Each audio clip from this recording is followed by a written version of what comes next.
Hello मित्रों, मारा kitchen में तमारुं स्वागत है। आज आपणे ચોળામાંથી ચોળા ઢોકળી બનાવવા જઈ રહ્યા છીએ।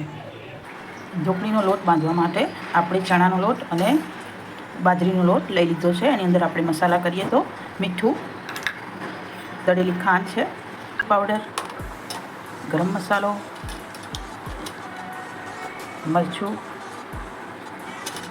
અને હળદર।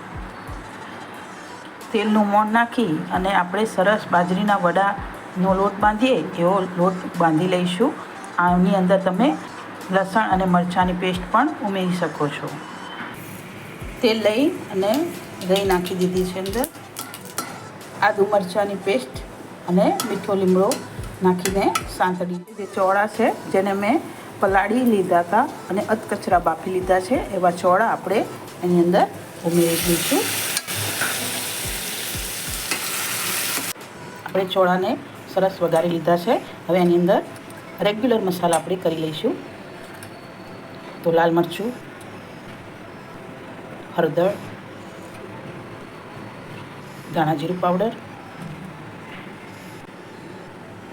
આંબલીનો એક ટુકડો અને ગોળ ઉમેરી દઈશું।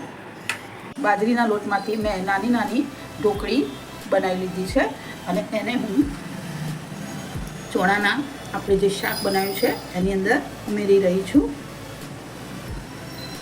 અને ચોળા ઢોકળીમાં પાણી પૂરતું છે જેથી આપણે સરસ મજાની ઢોકળી તૈયાર થઈ જશે। ચોળા ઢોકળી સરસ ચડી ગઈ છે।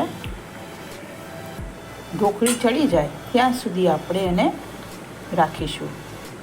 આપણી ચોળા ઢોકળી સરસ એવી તૈયાર થઈ ગઈ છે। તમે એને એમ જ પણ ખાઈ શકો છો અને રોટલી સાથે પણ ખાઈ શકો છો।